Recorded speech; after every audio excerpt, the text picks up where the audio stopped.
Terima kasih Anda masih bersama kami di Sindo Sore. Ratusan pengemudi ojek online menggelar demo di kantor Kementerian Ketenagakerjaan. Para pengemudi ojol menuntut tunjangan hari raya dan mengawasi regulasi pemberian THR yang dijanjikan oleh Kemenaker. Pengemudi ojek online yang tergabung dari berbagai organisasi melakukan aksi unjuk rasa di kantor Kemenaker Jakarta. Para pengemudi juga melakukan offbeat massal yang dilakukan oleh seluruh pengemudi ojol di Indonesia. Tuntutan utama dari aksi ini adalah pihak swasta wajib memberikan THR kepada pengemudi ojol. Selain THR, para pengemudi juga menuntut pengurangan potongan tarif yang dianggap terlalu tinggi, serta mengurangi pendapatan bersih mereka secara signifikan. Sementara Kementerian Ketenagakerjaan telah bertemu dengan perwakilan pengemudi ojek online dan pengusaha membahas terkait rencana pemberian THR, namun belum menjumpai titik temu. Kemenaker menyebut masih belum ada penentuan pasti berkaitan dengan formula penghitungan THR bagi pengemudi ojol.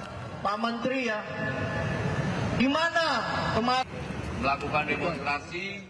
Ya, lantas bagaimana regulasi pemberian THR untuk driver ojek online? Untuk membahasnya telah bergabung bersama kami Wakil Menteri Ketenagakerjaan Immanuel Ebenezer. Selamat sore, Bang Noel. Selamat sore, David. Ya, Bang Noel, apa update terbaru, Bang, dari apa namanya istilahnya menjembatani juga antara driver ojol dengan penyedia layanan? Ya, pertama-tama kita pasti melihat tuntutan kawan-kawan ojol ini kan masih hal yang sangat logis ya, karena kita lihat udah berapa tahun para aplikator ini tidak ada regulasi yang mengatur mereka nih terkait THR. Kedua, kita lihat juga persoalan kemitraan dan terhadap ojek online ini juga kan ada semacam penyimpangan, abuse menurut pandangan kita. Jadi kita sedang coba menata agar ada regulasi.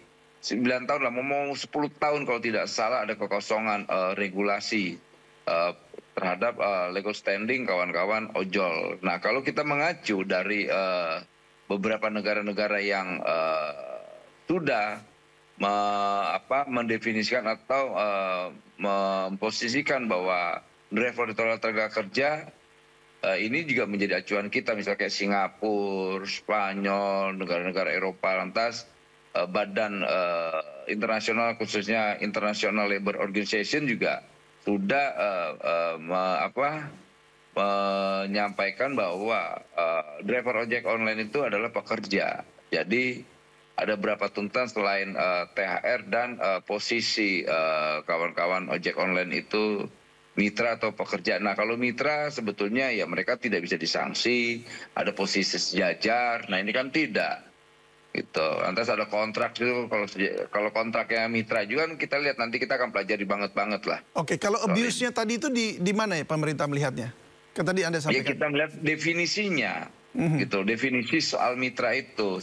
Mitra itu menurut mereka ya bla bla bla, menurut kita tidak. Mitra itu harus sejajar, tidak boleh ada sanksi. Gitu loh. Jadi selama ini driver ojol ini mendapatkan sanksi bukan terus merugikan.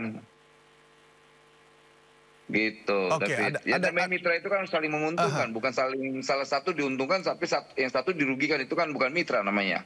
Baik, jadi pemerintah akan memandangnya aplikator itu menjadi pemberi kerja atau bagaimana? Ya, ini kan gini, ini kan ini digital ya kan, ini kan sesuatu yang baru. Lantas kemudian produk hukum kita juga tertinggal gitu loh. Negara kan harusnya peka lah soal regulasi soal ini. Nah, menurut saya aplikator harus memposisikan para driver ojek online ini adalah pekerja. Kalau tidak ya. Tadi saya sampaikan, negara itu sifatnya memaksa. Mereka harus patuh terhadap aturan yang sudah nanti kita buat. Gitu. Baik, jadi nanti ini paling dekat akan THR bagaimana? Akan diberikan? Atau? Ya, soal THR ini kan kita ada diskusi dengan para aplikator ya. Mereka coba lagi kaji. Tapi sekali lagi kami berharap ada yang namanya THR lah, tapi mereka kan berharap tidak THR lah, tapi kita coba sedikit banget komprominya. Ya sudah, kalau kalian tidak THR, kasih bonus hari raya. Namanya jadi bonus hari raya, kalau enggak bantuan hari raya. Cuma ada perubahan diksi ya, perubahan nama aja. Tadinya tunjangan menjadi bantuan atau bonus gitu loh. Nah, kita berharap juga bonus ini berupa uang, bukan sembako gitu. Agar apa? Budaya hari raya ini benar-benar berdampak ke keluarga mereka, misal ke anaknya. Kan kasihan juga orang tuanya kerja, ayah dapat THR nggak beliin anak aku dong misalnya baju. Kan mereka kan itu hal yang secara psikologis menurut kami ya aplikator harus bisa peduli dengan hal kayak begitu. Kemudian ada budaya bikin opor di Lebaran. Nah, kayak begini-gini ketupat gitu loh. Bonusnya Jadi, ini akan dalam berapa persen begitu? Ada angkanya nggak? Nah, soal itu belum, kita lagi kaji. Itu ada nanti dirjen kami yang coba memformulasikan dengan tepat lah ya mekanismenya seperti apa. Tapi secara prinsip kita mau kawan-kawan driver ojek online ini mendapatkan tunjangan hari raya lah, entah itu bentuknya bantuan, bonus atau apa, tapi dengan bentuknya uang gitu loh. Ya begitu kira-kira, David. Baik, kalau untuk regulasi ini Bang, kalau regulasi yang akan dibangun itu tadi kan mungkin mendorong jadi THR jadi BHR begitu ya, jadi seperti bonus begitu. Tapi kalau untuk positioningnya tadi, apakah mereka sebagai pemberi kerja dan ataukah mereka hanya sebagai mitra, lalu kemudian apakah akan ada tunjangan kesehatannya, atau apakah akan ada tunjangan-tunjangan lainnya seperti cuti begitu, itu akan diatur nggak nanti di regulasinya? Ya, itu akan kita atur. Cuti, lantas asuransi mereka, lantas apa dan semuanya terkait kewajiban-kewajiban perusahaan lah. Itu sedang kami perjuangkan. Karena kita mau prinsip kemitraan ini harus benar-benar sejajar atau tidak ya menguntungkan. Karena gini, kita ini kan negara. Kewajiban negara adalah menjaga warga negaranya.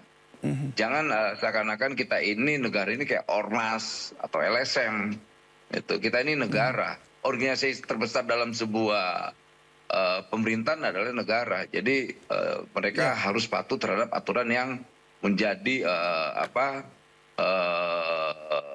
tujuan kita, bagaimana mensejahterakan warga negara. Sama halnya negara-negara yang sangat kapitalistik aja, Eropa, itu peduli dengan driver ojek online sampai mereka membuat regulasi sampai mendefinisikan yang namanya driver ojek online adalah pekerja. Gitu. Masa kita yang negara Pancasilais malah melebihi cara pandang sangat kapitalistik, itulah yang menurut saya harus kita buat yang namanya aturan yang basisnya pasti berpihak ya. Iya betul, kita lihat memang ada Spanyol, ada Inggris juga ya. Tetangga kita bahkan Malaysia juga Inggris, melakukan hal yang sama. Dan Belanda atau semua lah. Iya betul. Negara-negara Eropa. Terakhir mungkin Bang, kapan ini akan dieksekusi, artinya diselesaikan? Jadi supaya ada kepastian. Ya, harapan kita secepatnya ya. Yang pasti gini, kami tidak menjanjikan apa-apa, tapi kami sebagai negara harus berjuang untuk apa yang menjadi tujuan kawan-kawan ojek online tadi, tuntutan kawan-kawan ojek online. Jadi kalau dijanjikan tidak pernah, kami berjuang untuk hal itu. Kita fight bersama kawan-kawan driver ojek online. Oke, baik, kita nantikan bersama-sama. Itu juga jadi kabar baik bagi banyak sekali driver ojek online yang ada di Indonesia. Terima kasih Bang Noel sudah berbagi bersama kami di Sindo Sore. Selamat bekerja lagi Bang, salam sehat selalu. Ya.